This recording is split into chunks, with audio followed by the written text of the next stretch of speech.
All right, no worries. Cool, Nathan. You are good to go? Oh yeah. Fantastic. Well, welcome everyone to Law Hackers. Today we're talking to Nathan Wenzel. He's the CEO and co-founder of Simple Legal, dialing in from Mountain View. Nathan, thanks for joining me. Yeah, thank you. Nathan, can we kick off with, I guess, your elevator pitch? Simple Legal, can you tell us what it does? Sure. So we're software for general counsels. We're basically a modern take on e-billing and matter management and accrual software. Wow, that's that's a very short elevator ride. That's like 2 floors worth. Yeah, it's fairly simple. I mean, it's pretty straightforward. We're definitely on the in-house side. We don't really do a lot for law firms. We have a couple of utilities to help them out. Law firms definitely appreciate it. The the target market that we go after, they generally know that type of software from their prior companies, but they've shied away from using it at their current company because they feel like they're not big enough, they don't have the staff for it, they don't have the budget for it. So we step into that market. What sort of market are you talking about? As in, I've seen the base rate of your pricing plan talks about companies up to 250 grand in turnover. It sounds like it's not exactly SME, or is it a bit bigger than that?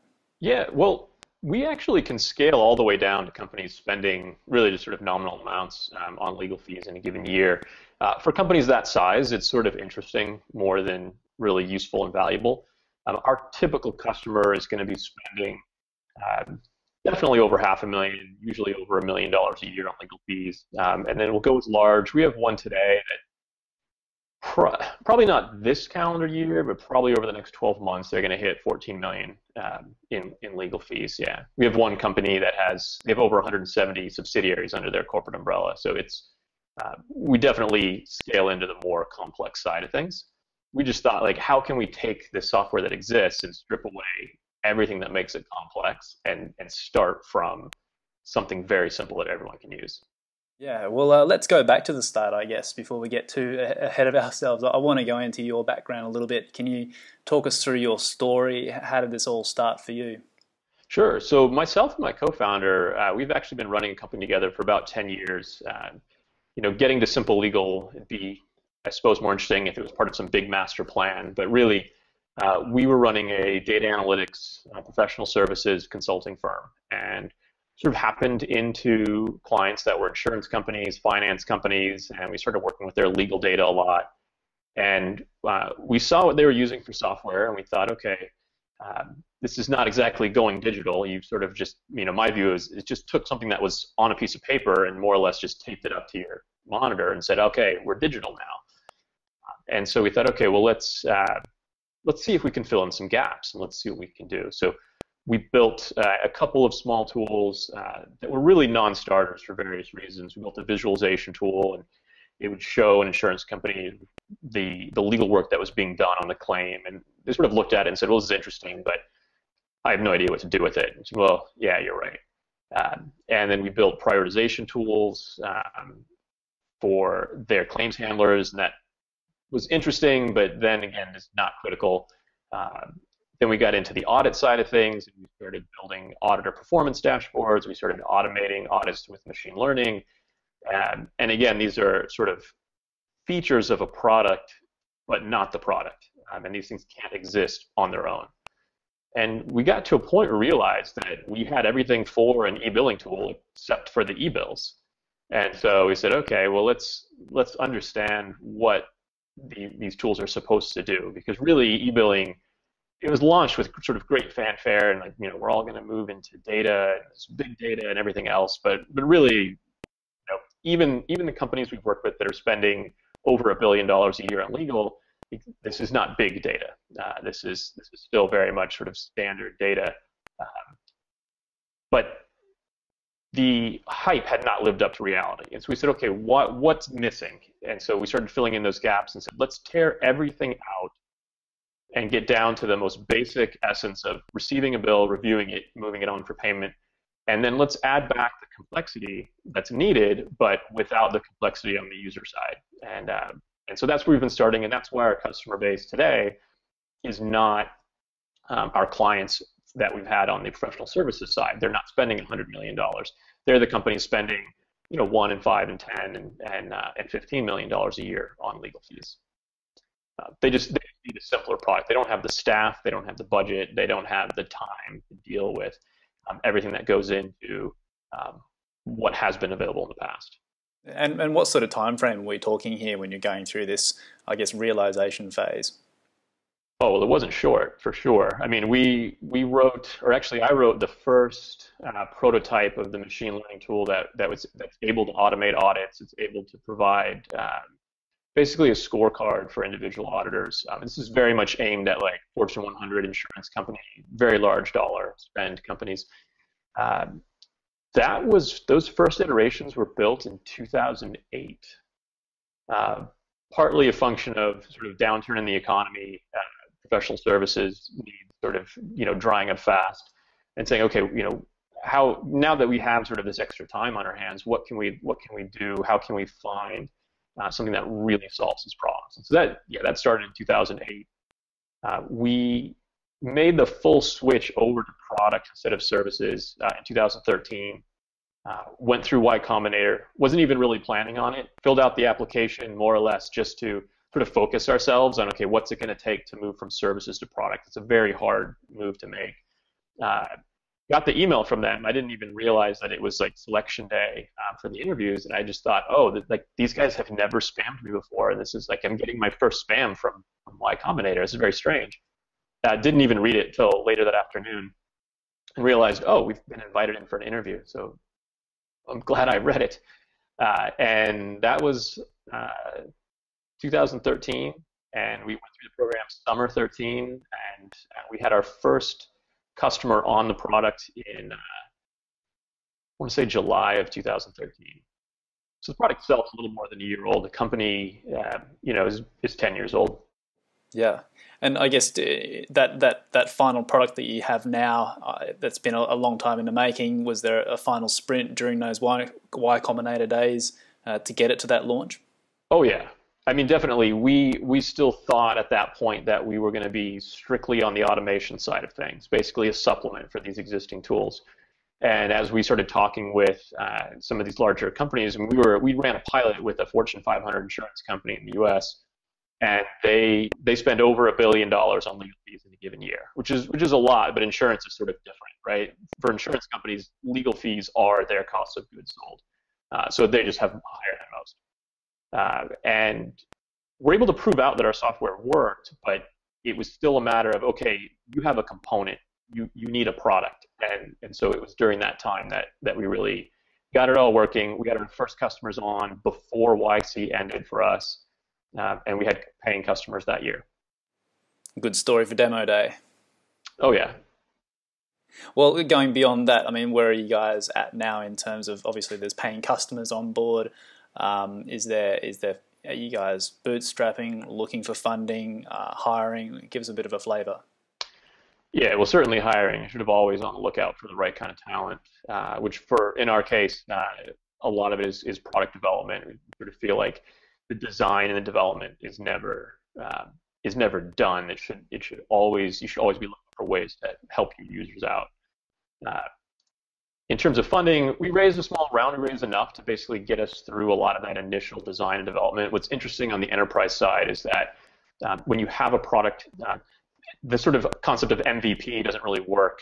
You really have to have something that's bulletproof, and so we needed to get to that point, and we did.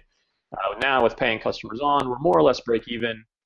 It sort of depends on the month, and it'll probably stay that way for a long time because as we get new customers on, we're adding new customers every month.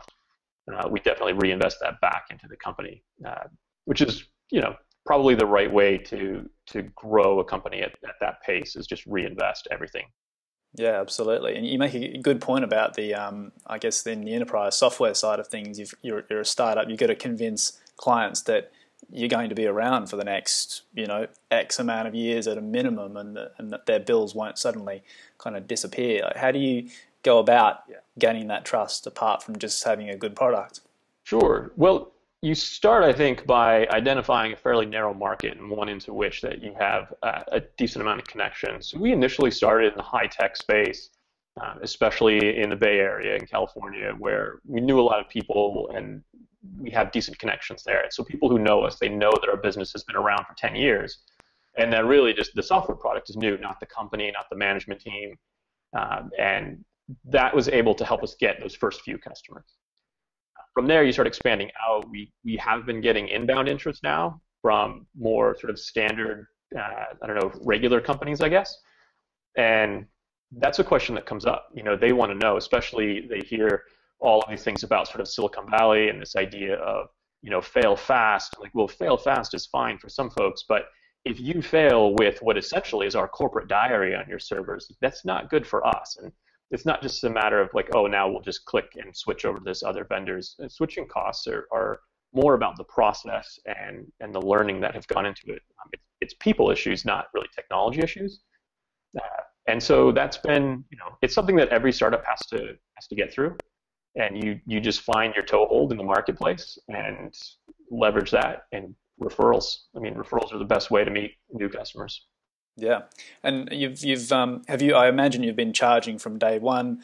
You've got a pricing model that's tiered. As I said, you start out at the up to 250,000 revenue. So you've got a variable pricing model based on turnover or legal spend more exactly. But then there's also tiers in terms of the feature set as well. Pretty complex pricing model. Can you take us through the thoughts around development? So first, the 250,000, that's not what we charge. That's what the law firms charge. And so we have a plan at that level. We actually have a free plan as well. So for companies that are very small and they know they're going to be growing and they just want something to stay organized, it's effectively an admin that does nothing but just keeps your legal spend organized for you. It's a nice way to free up some of your time. As companies start growing in size and spending more, the legal spend is really like a measure of complexity. Small companies, they don't need accruals, they don't need the budgets, they don't need status updates in a highly structured way from their law firm. But you start to get larger, especially as you start to look at companies that are on the road to an IPO. The relationship with the finance department becomes a lot more important. So when companies need accruals, when they need budgets, when they need law firm ratings because they have multiple brands working with the same firms and it's hard to coordinate everybody, then we charge more for those services because they're worth more to our customers, and they're certainly more complex for us to maintain. Turns out like making things simple is actually very, very hard to do, and so we spend a lot of time and effort making things as simple as possible. Automation is really the key for that. We help our customers. If you've ever seen a legal bill, sort of down the side, people will scribble notes coding each and every single line item. It's as horrible as it sounds. And we're able to automate most of that for them. We saved one customer with communications with their law firm over 120 emails that our system is able to automate for them. Instead of gathering information manually, we automate it, and they love it. And that's what we do. Well, you mentioned the coding aspect. You've got a particular feature set in your product. It's an automated or machine learning aspect to coding of line items. Can you tell us through the tech behind that? Sure. Yeah. We wrote a brief blog post on it. It's not going to be really in depth into the various algorithms, but for the parts that maybe the legal team might care about, which is just, is this magic or how do I know this is right? It's very important to measure everything, right? If you're not measuring your type 1 and type 2 error, which is your sort of false positives and false negatives, you're doing it wrong. You have to know where the errors are and which types of errors are okay. So it's all machine learning where we look at all the data that comes in from the law firm, and when you get data from the law firm instead of the PDF, you have a lot more information to go on. The bill is sort of the least interesting and least important part of the process. If you think of how websites will optimize for their users by looking at the log file is the least important part. But it's the part that has all the data. Well, the bill has all the data. And so that's what we use to determine outcomes, whether it's coding for finance departments, coding for the legal department, coding for hourly fees against fixed fees as to how these should be allocated. Any code that somebody's writing on an invoice should stop and should be automated. Anything software can do, you should let software take the first pass at it. That way, your people who are smart and probably one of your larger costs, they should be reviewing and just confirming, not printing and handwriting and scanning. And we try to take that horrible process and make it easier. Yeah, well, you definitely have some pretty good tech built in, and I want to talk about some competition. You've got some of the really big guys out there, Thomson Reuters and LexisNexis and their e-billing products. What's your pitch to compete with those guys? Sure. Well, interestingly, what we try to do is expand the market. And so for Thomson Reuters and LexisNexis and the other sort of large companies that are out there, Wolters Kluwer is the large European firm. Uh, when we approach most of our customers, they're not using one of those companies today. They're actually still getting email and PDFs. And it's really not cost effective for them to go and use those firms. Those companies, they sort of like cloud wash their product where they have multiple versions. If you go to a vendor and they talk about which version you're on, you're not really going to get the full benefit of a shared infrastructure being in the cloud. It's detrimental to everyone involved. The vendor has to have multiple development teams, multiple support teams. The customer is not able to get the cost they need, so they can't afford it. So that's one of the big things we do is we make it affordable for more companies. We do go head to head. We've won head to head against Thomson Reuters at least once that I'm aware of. I'm pretty sure we're head to head with them right now on at least one bid because I can, on our site we get IP addresses popping up that are Thomson Reuters IP addresses, and we know when they're checking us out, and it's flattering when they sign up for an account just to sort of see what's going on. But yeah, we go head to head with companies that are on the border. If company is spending $100 million, they're not going to use us. If company is spending 10 or 5 or $1 million a year in legal fees, they're not going to use Thomson Reuters. They're not going to have the staff to do it. So for the most part, we each play in our own pond, and they probably know a little bit that we're coming. Yeah, and I guess that pond, you're not exactly by yourself. There's maybe a couple of startups as well. I mean, do you have anything that's unique about you guys compared to the other people fishing for the same clients? Yeah, I've seen a few others. I think there are some they're competitors in the sense that a customer would not choose to use both of us, but we definitely don't do the same things. And I think where we're a fit is, especially in our market, really high growth tech, where these companies, they are about to need something like a Thomson Reuters or a LexisNexis, but they don't need it yet. As far as I've seen, we're one of the few companies in that space where we're still providing the e-billing, matter management, accruals, budgeting capabilities. We've partnered up with companies to be able to provide e-discovery and legal holds. Those are complete products on their own. We don't try to patch those into ours or try to hack something together. For corporate, really, MVP doesn't work. I mean, you have to find the right trusted partners. So that's how we've managed to sort of find our place in the ecosystem. Fantastic. Well, I guess a broader topic on e-billing itself, or time billing more specifically. I mean, the concept of time billing, it gets bashed quite a lot. But having said that, it's been getting bashed for a long time, and it's not going to die anytime soon. Having said that, it's past its peak, I would say. So is there a problem that you're trying to solve that is partly on the decline? Like, how do you deal with that?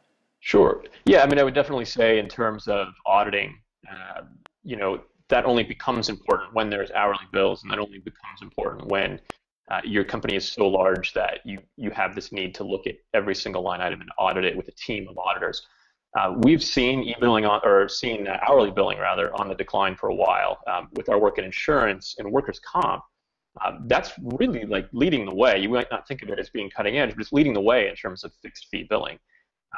We think the move to fixed fee is great. We try to help companies get there. We think that gives us another advantage because as companies move away from hourly and they still want to use something to organize all their legal data, the value that the existing e-billing providers believe is there and that they believe they can charge for starts to reduce. And they're not going to be able to chase that market down. It's why today they don't go after companies spending less than 10, 15, 20 million a year. So it's really a positive for us. We're trying to accelerate it. I've got a general counsel that has managed to move moves all of his financing rounds over to fixed fee, and it's been incredible. He's gotten great results. I'm going to have him talk with my other customers to to help them move that way too, because it's a positive for everyone. It's positive for us. Absolutely. I guess you've been at this for quite a while with the services business and now with the product business. So I guess my question would be directed towards the latter half of your journey in the product side. What would be your biggest lesson learned so far in that transition and launching this thing? Sure. I think probably one of the bigger things is when you look at tech companies and you look at sales, I think a lot of CEOs sort of shy away from it. Even myself, my background is definitely my degree is in finance. I've been writing code for ever since I was I wrote my first line of code on an Apple II Plus. That's goes back a little ways. And people shy away from sales, but really when you get past the idea of sales as this kind of slimy thing, it becomes a lot easier when what you're doing is having a conversation with a customer. That's probably the best part of my day. And so definitely an early focus on sales and not trying to follow someone else's sales model where it feels wrong to you. For us, really, sales is more about facilitating. It's more about helping the customer make a decision. If you trick anyone into your product, you're going to lose 10 customers because they're going to tell everyone how bad it is. You get the right person in there, you're going to get 10 customers because they're going to tell everyone how great it is. Yeah. And Nathan, just a final question. The legal startup scene's definitely exploding, particularly in your part of the world. Do you have any legal startups that are really taking your fancy at the moment? Sure, sure. Well, we'll start over in the UK. Scion One is doing some pretty interesting things. We're working with them, expanding our footprint. We actually work with law firms on 5 continents, and we'll see if we can get into 6 with their help. In the US, the companies I like are the ones like us, where we're really creating a piece of software that you can use without a consultant and without a ton of time going into it. I think Logical is doing some really great things with e-discovery. And then others that are maybe just slightly on the outskirts of legal tech that are facilitating what used to be sort of custom and complex and expensive. Teleborder in the world of immigration for companies, I think, is doing great things. Checker is doing some great things around background checks. I think you've interviewed them. Another Y Combinator, yeah. They're another Y Combinator. Teleborder is also a Y Combinator. Case Text is another Y Combinator. They're making legal search data available to everyone rather than being locked up within 2 companies. With Case Text also going up against Thomson Reuters and LexisNexis. It's just sort of, it's those of us that are smaller taking on the giants. It's a good time, and customers are receptive. They like it. Yeah, it's a good time and a really good story. And thanks so much for sharing it today, Nathan. Yeah, thank you.